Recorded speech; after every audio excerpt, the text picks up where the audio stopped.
मैं हूं मोहित बरुआ नमस्कार। और आप देख रहे हैं बरुआ का शो मस्ट गो ऑन। आज रंगमंच के सुहाने सफर में हमारे साथ हैं लखनऊ के वरिष्ठ एंकर भी और नायिका भी हैं, फिल्मों में भी काम किया है, रंगमंच में काफ़ी सालों से जुड़े रही। आज इनके घर पर आए हैं हम इनका साक्षात्कार करने। चलिए मिलाते हैं मंजू गुप्ता जी से। नमस्कार मंजू गुप्ता जी। नमस्कार। हम ये जानना चाहेंगे कि आप कब से रंगमंच में जुड़े हो? मैं लगभग सन 1982 से कर रही हूँ। हाँ, और 1984-85 से मैंने दर्पण ज्वाइन किया। दर्पण में करते जी हाँ। तो उसके बाद 2-3 साल के बाद मैंने उनकी लाइफ मेंबरशिप ले ली थी। ठीक। तो तब से मेरी अभी वो यात्रा चल रही है। तब पहले आपने रंगमंच में अभिनय किया कि छोटे से कौन सा रोल पहले आपने किया? आपको पहला कौन सा रोल मिला? ऐसा नहीं था, जो मिल गया कॉमेडी मैंने कॉमेडी भी की, सीरियस भी किया, हाँ, रियलिस्टिक भी किया और हिस्टोरिकल भी किए हैं काफी। तो कैसे आपको जुड़ाव हो गया दर्पण से, कैसे जुड़ गई अचानक? मैं जुड़ी ऐसे थी। किसके संपर्क से जुड़ी? हाँ, वही मैं बताती हूँ। मेरे ब्रदर इन लॉ हैं, बड़े डॉक्टर हैं। उनके जो बड़े भाई थे वो सेल्स टैक्स में जॉब करते थे। उसी बिल्डिंग में पीसीएफ की बिल्डिंग है वो, उसी के ऊपर के फ्लोर पे पीडी वर्मा जी काम करते थे। अच्छा। प्रगदीप वर्मा उनका पूरा नाम है। उनको बहुत शौक था नाटक वगैरह का, और हमारे जो जिया जी के ब्रदर थे उनको भी बहुत शौक था, तो वो डिपार्टमेंटल किया करते थे नाटक। अच्छा। हाँ, तो पीडी वर्मा जी थे, उनको डायरेक्शन का बहुत शौक था, और लेकिन उसके अलावा एक्टर बहुत गजब के एक्टर थे। अच्छा। बहुत गजब के एक्टर थे। तो बस उनको शौक था, तो बस वहाँ काम किया, करते फिर उन्होंने बोला कि चलो भाई दर्पण में एक बहुत अच्छा नया प्ले हो रहा है शाहजहां, तुमको इंट्रोड्यूस कराते हैं। वो कौन डायरेक्ट कर रहे थे उस नाटक को? वो थे उस वक्त दूरदर्शन के डायरेक्टर थे विलायत जाफरी साहब। देखिए, अरे बहुत अच्छे। तो मतलब वो बड़े डायरेक्टर, बड़ा मंच और बड़ा नाटक, वहाँ से आपने बड़ा स्टेज, मैंने उस बड़े मंच से स्टार्ट किया। तो आपके घर वालों ने नहीं कहा रंगमंच में कर रहे हो, नाटक वाटक में थोड़ा सा नहीं, ऐसा कुछ नहीं था, क्योंकि मेरी मदर को बहुत शौक था। अच्छा। हाँ, मेरी मदर जो है बहुत होशियार थी। वो कढ़ाई सिलाई बुनाई हर चीज में, नाचना गाना ढोलक बजाना, ये सब बहुत मतलब पारंगत थी कहना चाहिए उसको, मेरी मदर। अच्छा, तो उन्होंने कहा कि आपको मना नहीं किया, मतलब मना नहीं किया। क्योंकि दो बातें थी। एक तो परिचित लोग थे, मेरे ब्रदर लोग के भाई थे। अच्छा। तो परिचित थे। अच्छा। रिलेशन में थे। और दूसरी बात ये है कि चूंकि उनको भी इन सब चीज़ों का शौक रहा है, नाचने गाने का, तो उन्होंने कहा चलो ठीक है। मैं जॉब भी करती थी उस वक्त, तो उन्होंने कहा अगर देखो, अगर पॉसिबल होता है, संभव होता है, कर पाती हो तो देख लो भाई। अच्छा। हाँ। तो उसके आपने किस किस निर्देशकों के साथ आपने मैंने किया तो बहुत निर्देशकों के साथ, जैसे कुछ लोग आपको याद हो? विलायत जाफरी साहब हैं, पीडी वर्मा जी हैं, और सबसे ज्यादा जो ना मैंने नाटक किए हैं, आप ही समझ लिया 100 में से 90 नाटक मैंने उर्मित कुमार खपियाल जी के साथ, उनके साथ किया है। बहुत किए हैं और बहुत कुछ सीखा मैंने। आप ये तो ज्यादा नौटंकी में करते थे नाटक? हाँ, नौटंकी में करती हैं, लेकिन उनकी अलग अलग विधाएं हैं। मैंने उनके साथ किया कन्यादान किनका था? राइटर तो मुझे याद नहीं आ रहा इस वक्त, नहीं याद था। उसमें तो थोड़ा सा बहुत गंभीर विषय था, बहुत गंभीर विषय था, और कहना चाहिए कि सामाजिक रूपरेखा पर था। ध्यान अच्छी तरह से कन्यादान। तो उसमें ये था कि नीचे तबके के व्यक्ति से उनकी बेटी जो है, क्योंकि वो बहुत बड़े नेता है, गांधीवादी हैं, और जो लड़की की माँ है वो समाज सेविका है, लेकिन वो एक नीचे तबके की जो सफाई कर्मचारी है उसके साथ उसका जो है, क्योंकि वो इसमें थोड़ा गाली गलौज भी था शायद मेरे ख्याल से। हाँ था, गाली गलौज बहुत था ना, लेकिन खपियाल जी ने उसको एडिट करके रिफाइंड वे में कर दिया। क्योंकि एक छोटी जात से बड़ी जात की शादी हो जाती है, तो इस विषय को लेके, क्योंकि वो जो कैरेक्टर है तो उस तरह का तो गाली दे गई, तो उसको क्योंकि वो उनके खून में रचा बसा, इसीलिए थोड़ा सा उसका रखना जरूरी था। उन्होंने हो सकता कुछ और रद्दो बदल करके दूसरी तरीके से कहा उन्होंने किया है।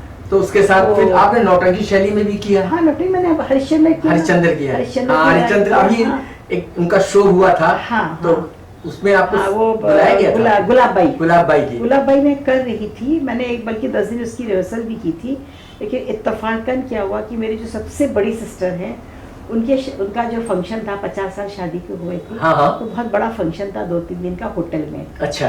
तो अब चूंकि वो बीच में पड़ रहा था, तो इस वजह से मैंने छोड़ना पड़ा मेरे को। अच्छा। हाँ। तो लेकिन ये था कि दर्पण में हमें काम करने से ये बेनिफिट हुआ कि हमने ऑल ओवर इंडिया शोज किए अच्छा, ये नाटक के मंच के द्वारा, मंच के द्वारा, और जगह जगह जाके जगह जगह आप समझिए कि कहाँ कहाँ गए आप? हम लोग साउथ गए, साउथ के कई स्टेट में किया हम लोगों ने। गुलबर्गा है, बेलगाम है और बेंगलोर है, मतलब इस तरह से अलग अलग स्टेट में हम लोगों ने बहुत सारे किए। इवन हम लोग आसाम के बॉर्डर पे हम लोग करके आए, बांग्लादेश के बॉर्डर में। हाँ, करीमगंज। तो आपने बंगाली कहाँ से सीखी? आप जो बंगाली अच्छा बोल रही हैं। बंगाली एक्चुअली मेरा बचपन जो है कलकत्ता में भी। अच्छा, कलकत्ते में कहाँ पे थी आप? पहले हम लोग रहते थे पाइकपाड़ा में। पाइकपाड़ा में। और उसके बाद फिर हम लोग वहाँ से हट के आ गए थे बीके पाले में। बीके पाले में। तो वहाँ पे बंगला नाटक का आपने किया था? कैसा मौका लगा कि बंगाली चलो कर ले हम? नहीं, उस समय तो बहुत छोटे थे हम। अच्छा अच्छा। हाँ, हम करीब लगभग 15-16 साल के थे तब वहाँ से आ गए। वहाँ से आ गए, वहाँ से सीधे लखनऊ पे आए? नहीं, हाँ। सीधे हमारी ननिहाल है, तो मैं अपने ननिहाल में आई, क्योंकि एक्चुअली सच बात तो ये है कि मेरे मामा जो थे, सबसे बड़े मामा, उनके बच्चे भी थे तो वो मुझे ले गए थे अपने साथ। अच्छा अच्छा। हाँ, तो फिर वो कहाँ में था? वही कलकत्ता में। तो फिर यहाँ कुछ प्रॉब्लम्स आ गई थी, तो फिर वापस हम लोग आए, तो आगरा में हमारी ननिहाल है। आगरा में। तो आगरा में भी रंगमंच किया आपने? नहीं, रंगमंच तो नहीं किया, लेकिन मैंने बहुत काम इसलिए किया कि वहाँ की मुझे भाषा की फायदा ये हुआ, वहाँ रहने से मुझे ब्रज की भाषा आई। ब्रज की भाषा सही। कलकत्ता से मुझे बंगाली भाषा आई, ठीक है। अब मैंने यहाँ लखनऊ में जॉब किया, तो मैं जहाँ जॉब करती थी वहाँ मेरे जो मरीज आते थे, वो यहाँ गांव के होते थे। तो वो भी बोलते थे, वो भी भाषा तो वो मैंने अवधी सीख ली उससे। अच्छा। और चूंकि राजस्थान में मेरी ददिहाल है, तो मैंने राजस्थानी सीख ली। अच्छा। तो जब मैंने शाहजहां नाटक किया था, तो उसमें एक बंजारन का रोल था मेरा, कनीज का डबल रोल था। मैंने कनीज भी किया, मैंने बंजारन का भी किया। जब दारा शिकोह का पता चलता है कि वो क्या कहते हैं औरंगजेब उसका कत्ल करने वाला, तो अपने परिवार के साथ भागता है राजस्थान। जब राजस्थान जाता है तो हम लोग उसको शेल्टर देते हैं, खिलाना पिलाना पानी वानी वो सबको रखते हैं घर में। तो इस तरह से फिर मैंने वो राजस्थानी, तो उसको चूँकि जाफरी साहब कर रहे थे, तो मैंने ही उनसे रिक्वेस्ट की थी। मैंने कहा सर अगर आप आदेश करें तो क्या मैं इसको राजस्थानी में कर सकती हूँ, ये वहाँ का सीन है। तो उन्होंने कहा तुमको आती है तो कर लोगी। हमने कहा हम थोड़ा सा ट्रांसलेशन कल करके लाते हैं, आप देख लीजिए, अगर आपको ठीक लगे तो ठीक है, नहीं तो हिंदी में कर लेंगे। अब जब मैं पूरे पन्ने का ट्रांसलेशन करके गई तो उन्हें बहुत अच्छा लगा, बोले अब आप यही करिए बस। अच्छा। तो उसको फिर मैंने राजस्थानी में ही किया पूरा। तो लखनऊ में आप जब लखनऊ में कब आई आप? मैं लखनऊ में आई हूँ सन 74 में आई। तो आने के बाद फिर यहाँ पे जॉब के बाद आपको? नहीं, जॉब तो मैंने बाद में किया। फिर मैंने यहाँ आने के बाद MA किया, पोस्ट ग्रेजुएशन किया। फिर छोटे बच्चों के स्कूल मैंने टीचिंग भी करी 5 साल। अच्छा। हाँ, 5 साल टीचिंग करने के बाद फिर मेरी यहाँ पे चारबाग में चिल्ड्रन हॉस्पिटल है, क्लास के नाम से, वहाँ पे मेरी जॉब लग गई। तो फिर मैंने फिर वहाँ जॉब किया। अच्छा, इसी से फिर रंगमंच में दर्पण में जुड़ गई। तो जब मैं यहाँ जुड़ी ना, तो चूंकि वो PCF की बिल्डिंग हमारे बिल्कुल पास में है, ऑफिस के पास में। अच्छा। मतलब आप नाला क्रॉस करेंगे, सेंट एग्नेस के बिल्कुल सामने है। अच्छा। और मेरा जो ऑफिस था वो रेलवे स्टेडियम के बिल्कुल सामने है, वॉकिंग डिस्टेंस है। तो इसलिए नज़दीक होने की वजह से लोग कहते थे कि पास में तो है, आ जाओ तुम लोग यहाँ रिहर्सल कर लो। ऐसे करके फिर हमने जो है वहाँ उनके यहाँ रिहर्सल, ऑफिशियल उनके प्रोग्राम होते थे, साल में 3-4 होते थे। ऐसे ऑफिशियल करते करते करते करते फिर मैंने दर्पण ज्वाइन किया।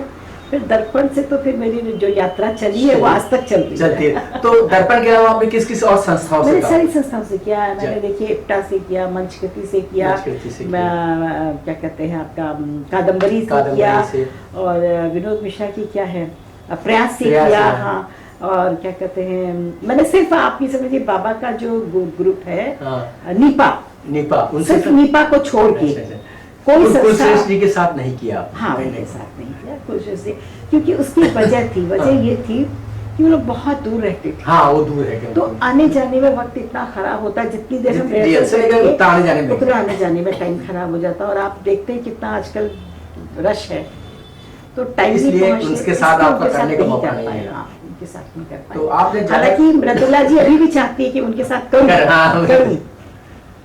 हालांकि मैंने एकता के साथ 5-6 प्लेस किए हैं, मंच कृति में किए बेटा हैं। राकेश के साथ। हाँ, बेटा के साथ। और मंच कृति में मैंने जो है वो मंच कृति मैंने काफ़ी किया। हम लोग गए थे वहाँ पे नेशनल लेवल पे भारंगम में करने के लिए, भारंगम में किया हम लोगों ने। वो था भारंगम तो दिल्ली में होता है। दिल्ली में, हाँ। वो कौन सा नाटक? नेशनल फेस्टिवल था वहाँ। अच्छा, कौन सा नाटक उसे ले गए? वो हम लोगों ने किया था वहाँ पे ब्रेक्ट के, अरे चेखव का नाटक। चेखव का, अरे वो किया हम लोगों ने। वो भी थपलाल जी के डायरेक्शन में किया। अच्छा। उसको उन्होंने बिल्कुल नए तरीके से, नए विधा में उसको ढाल करके वो किया था और बड़ी तारीफ हुई थी, बहुत तारीफ हुई थी। थे भाई। और एक हम लोगों ने अपने दर्पण से किया था तीसरा मचान।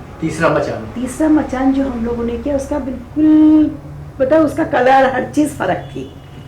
वो हम लोगों ने स्टोन पीरियड का किया था। उसमें फीमेल थी, हम उसमें 6 फीमेल थे और 1 मेल थे। अच्छा। और उसमें स्टोन पीरियड का वो प्ले था जिस समय लोग कपड़े भी नहीं पहनते थे। वो अच्छा, उस टाइम का, वो टाइम का था।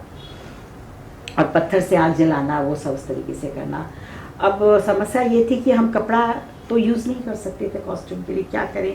उसको संध्या उस समय संध्या रस्तोगी, हाँ। अब तो संध्या दीप हो गई, संध्या रस्तोगी। तो हम दोनों बैठे, क्योंकि मैंने 30 साल कॉस्ट्यूम भी किया था। अच्छा, कॉस्ट्यूम भी डिजाइन की है।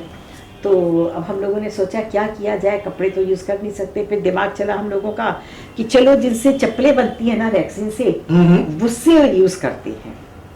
फिर हम लोग यहाँ नजीराबाद में जो है, एक अमीनाबाद में जाते हैं महिला कॉलेज के सामने, एक होलसेल का मार्केट है। हाँ, तो हम दोनों वहाँ पे गए और वहाँ हम लोगों ने नाना प्रकार के, जैसे कहना चाहिए कि लोमड़ी की खाल है या शेर की खाल है, मतलब अलग अलग डिजाइन के हम लोगों ने छाटे वहाँ से, और उसको ले करके हम लोगों ने उसको सिलवाया। और जो सिला तो वो भी जो आपने देखा होगा सन होती है, हाँ, सन का धागा बंगाल में ज्यादा चलता है, उससे सिलाई की गई थी ताकि धागा इस्तेमाल ना हो। चलिए, अब ये भी हो गया। अब बात आई ज्वेलरी के ऊपर, हड्डी वाली ज्वेलरी चाहिए। अब हम पता, क्योंकि मैं कॉस्ट्यूम कर रही थी तो मैंने कहा अच्छा मार्केट में पता करते। पता चला साहब एक माला जो है 200, 250, 300 रुपए की है। अरे हमने कहा हम लोग 7 आर्टिस्ट हैं, बहुत खर्चा हो जाएगा। ऐसा बोले नहीं मुझे बहुत खर्चा हो जाएगा, मुझे कुछ उपाय करिए। अब हम लोग सोचते रहे क्या किया जाएगा। कोई दिमाग कहता है ना कि जब चलता है तो चलता ही रहता है। थर्माकोल का बनाया गया? नहीं, थर्माकोल में क्या है ना, व्हाइटनेस बहुत होता है। हाँ, व्हाइट बहुत होता है। गोल करेंगे तो व्हाइट। अब आप यकीन नहीं मानेंगे, हम लोगों ने क्या किया कि जो कमल ककड़ी आती है ना, आती है ना, उस कमल ककड़ी के पीस लंबे करके काट के वो उसके अंदर मूली को छील के, मूली के पीस करके, उससे हम लोगों ने उसके धागे में पिरो के उससे हम बहुत बारीक काम किया। बहुत धन्यवाद आप लोग को जो इस तरह का किया। क्रिएशन बहुत किया है, बहुत किया है। और आप समझिए कि दिल्ली में एक होता है, अकबर के जमाने से हो रहा था, फूल वालों की सैर होती थी। अच्छा। अकबर के जमाने में जो मीना बाजार लगता था ना, मीना बाजार लगता था, तो वो आज भी वो जगह बनी हुई है, दिल्ली में है ना। वो कहना चाहिए कि पुराना दिल्ली जो है, वो कौन सी जगह कहलाती है, एक मुझे एग्जैक्ट नाम नहीं याद आ रहा इस वक्त। तो वहाँ हम लोग गए थे फूल वालों की सैर करने। वो हमारे दर्पण की वो भी लाइफ मेंबर है, क्या बोलते हैं, रीना टंडन जी। हाँ, वो फोक की बहुत अच्छी सिंगर है, बहुत ही बढ़िया। और वो दर्पण में जो है वो हरिश्चंद्र का लीड रोल भी करती थी, तारामती का। अच्छा। तो वो अपना प्रोजेक्ट लेकर के, उनकी अपनी भी संस्था थी डांस की, तो अपना प्रोजेक्ट लेके गई थी। तो हम लोगों को लेके गई थी कि आप लोग चलो, आप लोग इसमें रोल करना। तो वहाँ वो जो ना उनका प्राइज होता है फर्स्ट, सेकंड, थर्ड, तो वो एक पर्टिकुलर पंखे टाइप बनते हैं जिनको कि हम, जैसे आप कहते थे वो परेड निकलती है तो फ्लैग लेके चलते हैं ना, सेम चीज होती है कि वो झंडे, वो क्या नाम है, पंखे लेके चलते हैं। उसको हम लोगों ने डेकोरेट किया था, बनाया था। इतने बड़े बड़े पंखे थे। अच्छा। इतने बड़े बड़े चौड़ाई में, बाकी बांस लगे हुए थे, उनको लेकर के चलते थे।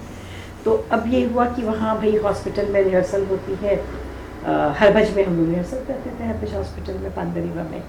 अब वहाँ तो हॉस्पिटल का टाइम 9 बजे बंद हो जाता है, क्या करें। हमने कहा भैया कोई बात नहीं, चलो सब मेरे घर चलोगे, घर चलो, आराम से सब मैं बनाती हूँ, तुम लोग सब खाओ और बैठ के सब मिलते काम करते हैं, मिलजुल के काम करो। बहुत तो बस ऐसे हम लोगों ने क्रिएशन बहुत किया, क्रिएशन का काम, थिएटर में क्रिएशन का काम, बहुत क्रिएशन किया। तो अब आपने बंगला भी नाटक किया क्या? हाँ, बंगाली मैंने किया। मैंने किया था बाय में। ये कहाँ किया था? ये मैंने किया था, ये बंगाली क्लब है लाटूस रोड के पास, लाटूस रोड में। और वो मैंने दुर्गा पूजा के मंच पे दुर्गा पूजा में होती थी ना, अब कम हो गया। नहीं होता है, अभी हर साल होता है। हम लोग इधर कानपुर में तो बंदी हो गया। नहीं, यहाँ तो हर साल होता है, बल्कि एक हफ्ते का होता है। हाँ होता है, बंगाली क्लब में होता है, बंगाली क्लब में होता है, मुझे जानकारी तो है। उसका बाई चांस ये हुआ था कि एक सेनु भट्टाचार्य थे जो बंगला के डायरेक्टर थे, बंगला प्ले के। उन्होंने हमारे दर्पण में एक प्ले किया था संदूक। तो मैंने उसमें बैक स्टेज किया था कॉस्ट्यूम के अंदर, क्योंकि मेरे लिए वो कैरेक्टर, उसके अंदर कैरेक्टर था नहीं, तो कॉस्ट्यूम तो मुझे करनी थी। तो क्या था कि हमारे जो विवेक चैटर्जी थे, बंगाली थे, वो जॉइंट सेक्रेटरी थे हमारे। तो हम लोग बंगला में, मैं इसलिए बंगला में बोलती थी कि मेरी प्रैक्टिस बनी रहे, तो उन्होंने देखा कि मुझे बंगाली बहुत अच्छी आती, तो मेरे को बोले कि हम आपको बंगाली नाटक कराएंगे। अरे हमने कहा दादा आप बंगाली नाटक इसके तो आपकी बंगाली होगी, मैं कैसे पढ़ूंगा, आप मुझे हिंदी में दे दीजिए, मैं ट्रांसलेट कर लूंगी। तो मैंने वही किया, मैंने कहा आप हिंदी में दीजिए, तो हिंदी में ले करके मैंने उसको अपने आप ट्रांसलेट किया और फिर मैंने उसको स्टेज पे किया। अच्छा। तो पहले के रंगमंच और अब के रंगमंच में आपको क्या कमी नजर आती है? बहुत फर्क आ गया है, बहुत फर्क है। पहले डिवोशन बहुत था रंगमंच के लिए, अब डिवोशन नहीं है। क्योंकि एक जमाना था, मतलब हम लोग इतने कीन रहते थे काम करने के लिए कि अपनी जेब से पैसे खर्च करके काम करते थे। मतलब कोई चीज बनानी है, लानी है, तो इंतजार नहीं करते कि पैसे नहीं आए, बाद में देखा जाएगा जो होगा। अगर रंगमंच हो जाना चाहिए, रंगमंच होना चाहिए, ये समझिए। अब कोई लड़कियां भी ज्यादा, और आप समझिए कितनी हम लोगों को चोटें लगी हैं पैर में, हाथ में, रिहर्सल के वक्त बहुत चोटें लगी हैं। बहुत से लोगों को तो फ्रैक्चर तक हो गया। हाँ, वो थोड़ा सा काम में ऐसे जुनून हो जाता है कि जब स्टेज पे होते हैं तो अंधेरा होता है, ठोकर लग के गिरना, तो एकदम से ठोकर लगी तो गिर गए। तो कई लोगों के फ्रैक्चर भी हुआ, ऐसी बात नहीं है, लेकिन आज वो डिवोशन में है। उसका कारण भी है, देखिए क्या था कि उस जमाने में केवल दूरदर्शन हुआ करता था मनोरंजन के लिए, या आपका रंगमंच होता था। अब तो तरह तरह के आ गए, अब तो नाना प्रकार के प्लेटफॉर्म आ गए, तो फिर आदमी कितने सारे चैनल आ गए हैं। और अब तो देखिए ना, वो क्या बोलते हैं, नए चैनल्स कितने सारे हैं, बहुत हो गए, अब तो कोई लिमिट नहीं, लिमिट ही नहीं है। तो अब दूसरा बात क्या है, देखिए सबसे बड़ी बात है, आजकल जो बच्चे हैं ना, उनको पैसा चाहिए, माँ बाप से कितना पैसा नहीं, सही है। तो वो इसलिए भागते हैं कि चलो हम अगर फिल्म भी करेंगे, हम क्राउड भी करेंगे, तो भी मैं 500 रुपए तो मिलेंगे। तो बिना थिएटर समझे अब एक्टर चला जाता है, तो उनको तो फिर बहुत कठिनाई होती है। कठिनाई तो होगी, कठिनाई की मतलब कई बार तो उनको हटा भी दिया जाता है, इसलिए क्योंकि वो क्राउड के लिए तो ठीक है, आप कहीं भी 50 लोगों के साथ में बात कर रहे हैं, खड़े हैं, कुछ भी कर रहे हैं, ठीक है, लेकिन कैमरे के सामने एक्ट करना वो सीखना पड़ेगा। वो तो आपको, जब तक कि आप रंगमंच में कितने कदम चलना है, आपकी डायलॉग डिलीवरी क्या है, और उसके साथ डायलॉग डिलीवरी के साथ साथ एक्सप्रेशन चाहिए। जैसे मैं कल अभी जो कल किया है शॉर्ट फिल्म जो करके आई हूँ एक, तो उसका सब्जेक्ट था हरि की गाय। मेरा पोता है हरि, और उस मतलब वो दूसरी जगह गाय जो है उसकी सेवा करता है, और मैं उसकी दादी बनी हूँ। दादी बहुत बीमार है, उसके बाद पैसे नहीं, गरीब हैं बहुत दोनों। तो वो कहता है कि दादी तुम परेशान मत हो, तुम बीमार हो कोई बात नहीं, तुम पर तो परेशान होने की ज़रूरत नहीं है, मैं अभी बड़ा हो जाऊंगा ना, तो फिर मैं मेहनत करके पैसे कमाऊंगा, गाय लेके आऊंगा, और उससे फिर दूध ला करके तुम्हारे लिए मिठाई बना के तुम्हें खिलाऊंगा, तो तुम ठीक हो जाओगी। तो वो बच्चे की जो वो भावना है ना, वो इस तरह की है। लेकिन क्या होता है कि क्योंकि वो बच्चा कई फिल्में कर चुका है, सीरियल कर चुका है, सीखा है, उस बच्चे ने बहुत अच्छा किया। मतलब वो 10 साल का बच्चा है, मुझे कल ताज्जुब हो रहा था, वो बच्चा सुबह से लेकर रात तक लगा रहा, क्योंकि लीड डिवोशन देखिए, तो लड़के खेलते आराम कर लेंगे, बोल देंगे। बिल्कुल, आप समझ, इससे मेरे ख्याल से 2 साल ही बड़ा होगा इस बच्चे से। और लेकिन क्या उसने लाइंस बोली हैं, कहीं फंबल नहीं, कहीं कुछ, जो डायरेक्टर ने कहा बिल्कुल सटीक उसने दिया। मैं मर गई, लास्ट में मर जाती हूँ, और जब वो आता है मुझे जगाने के लिए, तो आप यकीन नहीं मानेंगे, मैं लेटी हुई थी और तखत के ऊपर, और उसे पता नहीं था कि दादी मर गई है ना। तो जब उसको बताया गया कि दादी मर गई है और तुमको दादी को जगाना है, दादी उठ नहीं रही है, हाँ। तुमको लगता है कि दादी मर तो नहीं गई है, हाँ। तो तुम्हें रोना है, तुम कैसे रोगे? कैसे रहोगे? उस बच्चे ने 10 मिनट पहले मेरे सिरहाने खड़े होके अपने आप को बिल्ट किया, ब्लेड किया। बिल्ट किया।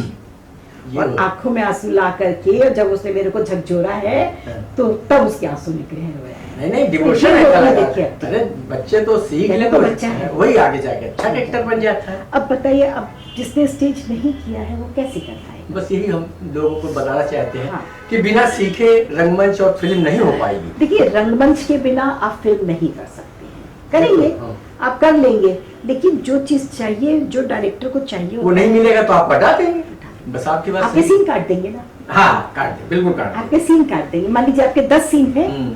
तो 10 सीन में से वो देखिए अच्छा नहीं कर पाया, चलो अच्छा चलो यार इस डायलॉग इसकी को जरूरी है, लिंक है। इतना जरूरी है हाँ, क्योंकि बस, चाहिए इसे, अगर उतना चाहिए। कर लो, बाकी हटा दो। सही। तो अभी आप रंगमंच लगातार कर रही हैं। हाँ, अभी है, तो बहुत कर रही अच्छी हूँ, बात है। रंगमंच जो भी कर रही एक हूँ। दशक से आप करती चली आ रही है, 40 साल हो गए मुझे, 40 साल हो गए। तो ऐसे भी रंगमंच में महिलाएं हैं जो लगातार कर रही कहीं ब्रेक नहीं किया, और शायद ऊपर वाले ने यही सोच के, अभी एक बच्चे ने जो है वो शुभम पांडे है, उसने मुझे हाँ, जो है जो हाँ सम्मानित किया था, उस समय मैं भी था। हाँ आप भी थे, तो- आपने भी मुझे सम्मानित किया था। आप इस योग में हैं, इसलिए मैंने सम्मान किया आपको। चलिए, बहुत बड़ी बात अच्छा है। लगा। और नमस्कार। आप जो काम कर रहे हैं ना, ये हर किसी के बस का नहीं है। मतलब इसमें देखिए कितना डिवोशन चाहिए, बिल्कुल चाहिए। खर्चा भी है, डिवोशन भी है, और सेटिस्फेक्शन है, क्योंकि हमें जो चाहिए ताकि आप रंगमंच आने पे वाले काम करना है। वक्त में जो बच्चे देखना चाहेंगे कि रंगमंच में बहुत सी हम तो चाहते हैं, ये मेरी गुजारिश है, मैं आपको सच कहूँ, मेरे दिल की बात, मैंने तो, आपको यकीन नहीं मानेंगे, मैंने अपने एरिया के जितने बच्चे थे, गर्मियों की छुट्टियां हो जाती, बच्चे ऐसे घूमते रहते, कोई पतंग उड़ा रहा है, कोई धूप में घूम रहा है, कुछ कर रहा है, तो मैंने उनको समझाया, मैंने कहा देखो तुम लोग को एक नई चीज हम सिखाते हैं, तुम सब मेरे घर आओ, मैं तुमसे एक पैसा नहीं लूंगी, फ्री में कराऊंगी मैं, बिल्कुल बिल्कुल। तुम शाम को आओ हम रंगमंच से और हम तुम लोग को सिखाते हैं। आ तो गए सब हाँ। बच्चे, उन्होंने कभी जिंदगी में देखा देखा भी नहीं, नहीं, ना देखा भी ना नहीं। देखा नहीं। अब वो इतना वो था, बुआ जी हम कैसे करेंगे, हमको शर्म आती है, हाँ, हमको बहुत ऐसा है। हमने कहा हम किस लिए, हम कराएंगे हम ना, सिखाएंगे। हम सिखाएंगे। तो 5 साल मैंने करवाया उनको, 5 साल लगातार करवाया, हाँ। और मैंने बैक स्टेज उन्हीं से कराया। अच्छा, मैंने कहा बेटा बैक स्टेज भी आप सीखो। मतलब आपने रंगमंच को बढ़ावा दिया, ये बहुत बड़ी बात है। हाँ, मैंने कहा कि अगर आपको चीजें शिफ्ट करनी है, चेंज करनी है, हाँ। अभी आपका जो है क्लास का बोर्ड लगा हुआ है, आपको बोर्ड हटा के कुछ और चीज रखनी है, उस जगह पे आपको कुर्सी रखनी है, टेबल रखनी है, तो आप कैसे रखोगे? 2 बच्चे 4 बच्चे उसको हटाएंगे, ये 4 बच्चे वहां जाकर के रखेंगे। वो मैंने अपने घर में कराया, और आप यकीन नहीं माने, उनकी मम्मी के मुझसे कहती हैं, कहने लगी बुआ जी आपने जब से इन लोगों को बच्चों को सिखाया है ना, अब हमारे घर में देखिए कितने सारे बच्चे मोमेंटो लेकर के आए स्कूल से। खुशी होती है, खुशी पर हमें खुशी होती है, बिल्कुल खुशी। हमें इस बात की खुशी होती है कि चलो हमने बिना पैसे के सिखाया, हमें कोई गिला कोई नहीं गिला है, नहीं है। हमारे बच्चों ने कुछ सीखा सीखा। तो। और हम आज भी कहते हैं, हम बच्चों से कहते हैं, है कुछ बच्चे हैं जो देखिए प्रोडक्शन कर रहे हैं, लेकिन उन्हें एक्टिंग का ABCD नहीं आती। तो मैम, अच्छा मैम, तो अभी देखिए मैं आपको बताऊँ, एक ऑडिशन था, उस बच्ची ने जो अभी फिल्म करने जा रही हूँ, उसका ऑडिशन दिया था, तो उसने मेरे को भेजा कि मैम आप देख लीजिए मेरा ऑडिशन कैसा है। मैंने उसको कॉल किया, मैंने कहा तुम मुझे कॉल करो, मैं कुछ चीज़ें बता देती हूँ। तो उसने था एक्चुअली क्या था, वो बनता है ग्वाला, उसने क्या किया था, उसने जैसे मफलर है तो उसने गले में डाला, तो मैं उसे बताना चाहती थी कि बेटा ये नेता का हो गया, आप गले में डालोगे नेता हो गया, ठीक है, कमर में डालोगे ग्रामीण हो जाओगे, सर पे साफा बांध के बांधोगे तो आप दूध वाले हो जाओगे। लेकिन उसने मुझे कॉल नहीं किया, मैंने कहा चलो ओके कोई बात ठीक है, तो ठीक है, लेकिन मेरा ये रहता है कि मैं सामने वाले बच्चे बता दें ताकि सुधार हो जाए, अगली बार कम से कम गलती ना हो। कहने लगा हाँ मैम बात तो सही आप कह रही हैं, और क्या करूं मैं आपसे बात ही नहीं कर पाया, बड़ा बिजी हो गया। हाँ, होता है भाई, मैंने कहा चलो कोई बात नहीं, आगे के लिए सही है, उसमें क्या बात है। हमने कहा मैं सिखाने को तैयार, मैं फ्री में सिखाऊंगी, क्यों? हाँ, क्योंकि हम देखिए हम कल को मर के चले जाएंगे, हाँ, अपनी जो हमने सीखा, हमने जिन बड़ों से हाँ, सीखा, आप हम कुछ दे के जाए ना, हाँ, वो हमें दे के गए हाँ, हैं, किसी को दे के तो जाए। हम किसी को दे के जाए ना।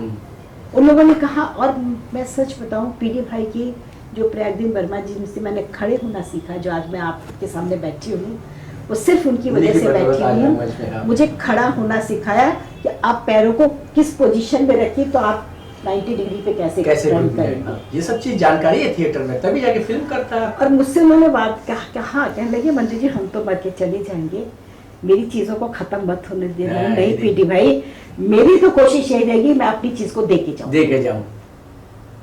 तो मेरी तो तमन्ना यही है कि मैं तो बच्चों से कहती भी कि जिसको कुछ पूछना है हमसे पूछो। फोन पे पूछ लो, कोई प्रॉब्लम है वीडियो कॉलिंग कर लो, नहीं है आ जाओ मैं बता दूंगी, बता मुझे दूंगी। कोई दिक्कत नहीं। हाँ टाइम ले लो, टाइम ले लो हमसे, क्योंकि मैं भी बिजी रहती हाँ हूँ। कहीं मिल गए, कहीं हाँ। कहीं चले गए तो हाँ। आपका समय ना खराब। या हम कहीं मान लीजिए हाँ। बली में है या हाँ। कहीं है तो हम आपको वही वही बता बताते देंगे, हैं। वही बता देंगे, छोटी मोटी चीजें चलिए हैं बहुत बस। अच्छी बात है, आप जो तो- लगातार तो रंग कर रहे हैं। मैं तो इसके माध्यम से यही कहूंगी कि भाई आज सब बच्चों को मैं तो यही कहूंगी कि आप लोग आइए मेरे पास, मैं चाहती हूँ कि आप मेरे से सीखिए, अपनी चीज को मैं दान करके दान जाऊं, करके जाऊं। दान करके जाऊं।